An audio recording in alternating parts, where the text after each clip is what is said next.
वित्त मंत्री निर्मला सीतारमण ने 23 जुलाई को वित्तीय वर्ष 2024-25 का आम बजट पेश किया है। इस बजट में उन्होंने पहली बार नौकरी पाने वालों को बड़ा तोहफा दिया है। निर्मला सीतारमण का कहना है कि संगठित क्षेत्र में पहली बार नौकरी की शुरुआत करने वालों को 1 महीने का वेतन दिया जाएगा। यह वेतन डायरेक्ट बेनिफिट ट्रांसफर यानी डीबीटी के जरिए 3 किश्तों में जारी होगा। सीतारमण ने कहा, रोजगार और कौशल विकास सरकार की 9 प्राथमिकताओं में से एक है। इसके तहत पहली बार नौकरी करने वालों को बड़ी मदद मिलने जा रही है। संगठित क्षेत्र में पहली बार नौकरी की शुरुआत करने वालों को 1 महीने का वेतन दिया जाएगा। यह वेतन डीबीटी के जरिए 3 किश्तों में जारी होगा। इसकी अधिकतम राशि 15,000 रुपए होगी। ईपीएफओ में पंजीकृत लोगों को यह मदद मिलेगी। योग्यता सीमा 1 लाख रुपए प्रति माह होगी। इससे 2.10 करोड़ युवाओं का फायदा होगा। वित्त मंत्री ने कहा कि सरकार रोजगार से जुड़ी 3 योजनाएं शुरू करेगी। उन्होंने कहा कि 1 महीने का पीएफ योगदान प्रदान करके नौकरी बाजार में प्रवेश करने वाले 30 लाख युवाओं को प्रोत्साहन प्रदान करेगी। उन्होंने घोषणा की कि कार्यबल में महिलाओं की भागीदारी को बढ़ावा देने के लिए देश में कामकाजी महिला छात्रावास स्थापित किया जाएगा।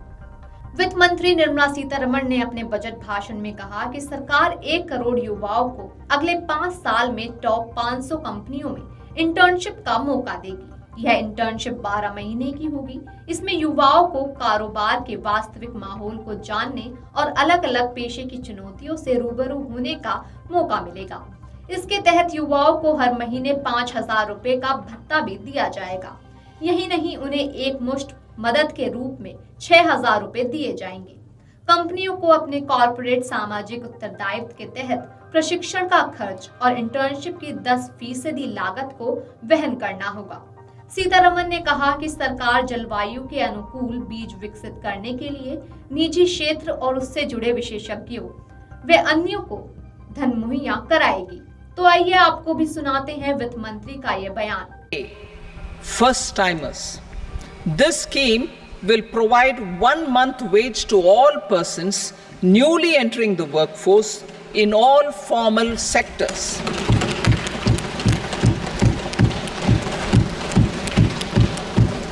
Direct benefit transfer of 1 month's salary in 3 installments to first-time employees as registered in the EPFO will be up to 15,000 rupees.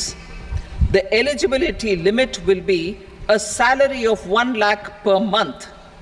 The scheme is expected to benefit 210 lakh youths.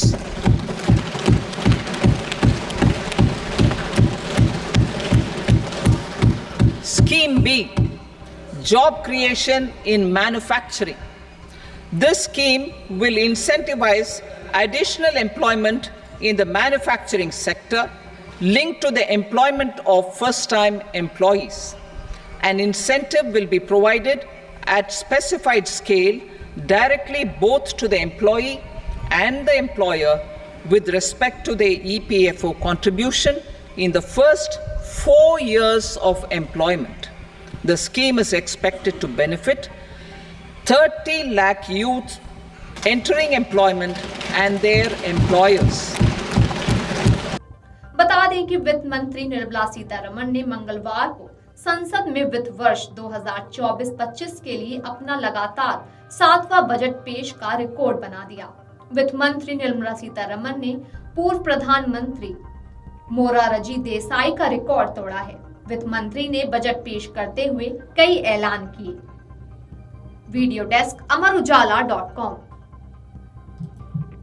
अगर आप ये वीडियो YouTube पर देख रहे हैं तो हमारे channel को सब्सक्राइब करें और बेल आइकन को दबाना ना भूलें। अगर आप Facebook पर ये वीडियो देख रहे हैं तो हमारे पेज को लाइक करें।